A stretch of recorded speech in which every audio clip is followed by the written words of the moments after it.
তীৰ্থনগৰী হাজোৰ ভৰালি তোলাৰ এগৰাকী কাৰাটে খেলুৱৈ আৰ্থিক দিনতাৰ বাবে দিগবিদিক হেৰুৱাইছে। অহা 8 মেত দেৰাদুনত অনুষ্ঠিত হ'ব ৰাষ্ট্ৰীয় পৰ্যায়ৰ প্ৰতিযোগিতা। প্ৰবল হেঁপাহ আৰু ইচ্ছা থকাৰ পিছতো প্ৰতিযোগিতাত যোগদানৰ পৰা থমকি ৰ'বলগীয়া হৈছে লিজা নায়কে।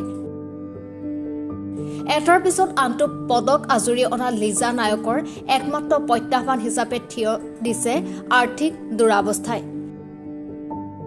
লিজাৰ পিতৃ মাতৃ দুয়োগৰাকী দিন হাজিৰা কৰি কোনোমতে পোহপাল দি আছে পৰিয়ালটি। জৰাজীৰ্ণ গৃহটোৰ পৰা লিজাই চলাই গৈছিল নিজৰ অনুশীলন।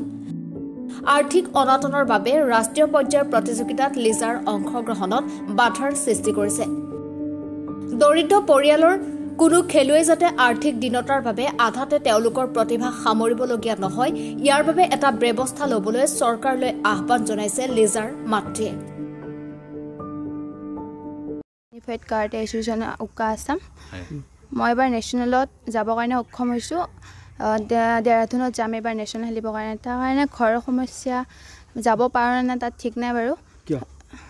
ঘৰৰ দেউতাও তেনেকুৱা কাম কৰিব নোৱাৰে, সেইটো কাৰণে ধৰক মানে অসুবিধা হয় যাবৰ কাৰণে। তুমি ৰাষ্ট্ৰীয় পৰ্যায়ৰ বাবে নিৰ্বাচিত হৈছা? হয়, ৰাষ্ট্ৰীয় খেলৰ বাবে। ৰাষ্ট্ৰীয় খেলৰ বাবে দেৰাদুনলৈ যাব লাগে তুমি? দেৰাদুনত যাম মই 6 মে'ত যাম ইয়াৰ পৰা। এতিয়া কি আহ্বান জনাবা তুমি? চৰকাৰক এই আহ্বান জনাইছোঁ যে অকণমান সহায় কৰিলে হয়তো মই যাব পাৰিম ওপৰলৈ। আশা আছে যেন মই ওপৰলৈ আগুৱাই যাব পাৰোঁ চৰকাৰে সহায় কৰিলে। ইতিমধ্যে তুমি কি খেলত সফলতা পাইছা?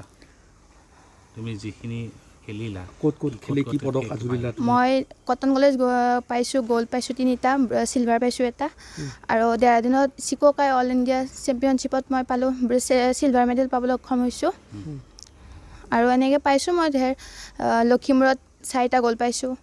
এতিয়া কি পঢ়ি আছা তুমি? এতিয়া মই BA 2nd চেমিষ্টাৰ পালোঁ। ক'ত পঢ়ি আছা? ষ্টুডেণ্ট দাস মহাবিদ্যালয়। এতিয়া তোমাৰ আৰ্থিকভাৱে তুমি যথেষ্ট দুৰ্বল। হয়। দেউতাই কি কৰে তোমাৰ? দেউতাই মানে ৰেলৱে ইয়াত কৰে আৰু ধৰক মানে এই বস্তা দিন হাজিৰা টাইপৰ কৰি আছে আৰু কিবাকৈ চলি আছোঁ আৰু ঘৰত। তোমাৰ নামটো? মোৰ নামটো শ্ৰী লিজা নায়ক। চৰকাৰক কি আহ্বান জনাবা তুমি?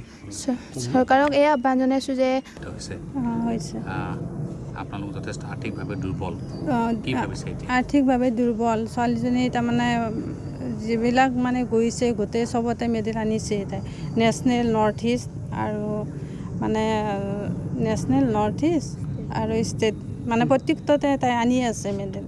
কিন্তু আমাৰ মানে আৰ্থিকভাৱে বহুত দুৰ্বল, সেইকাৰণে হয়তো ছোৱালীজনী অকল মোৰে ছোৱালী নহয়, যদি তাই ভাল এটা ৰাষ্ট্ৰীয় পৰ্যায়লৈ যাব পাৰে তেতিয়াহ'লে অসমৰে বা আমাৰ হাজোৰে নাম গৌৰৱ ছোৱালীজনী।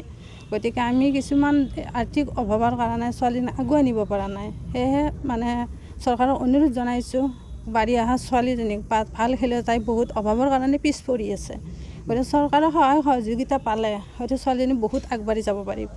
সেয়ে মই চৰকাৰক অনুৰোধ কৰিছোঁ আমাৰ স্থানীয় বিধায়িকা সুমন হৰি বাইদেউকো মানে দৃষ্টিগোচৰ হয় যেন তেখেতক অনুৰোধ কৰাইছোঁ মোৰ ফালৰ পৰা। এনেকুৱা বাঢ়ি অহা বা ভাল খেলুৱৈ এজনে পিছ পৰি থাকিব নালাগে। চৰকাৰক অনুৰোধ কৰিবা, চৰকাৰৰ ওপৰতে গতাই দিছোঁ ছোৱালীজনীয়ে আৰু ভৱিষ্যতলৈ বহুত আগুৱাইছে, সেয়ে মোৰ অনুৰোধ।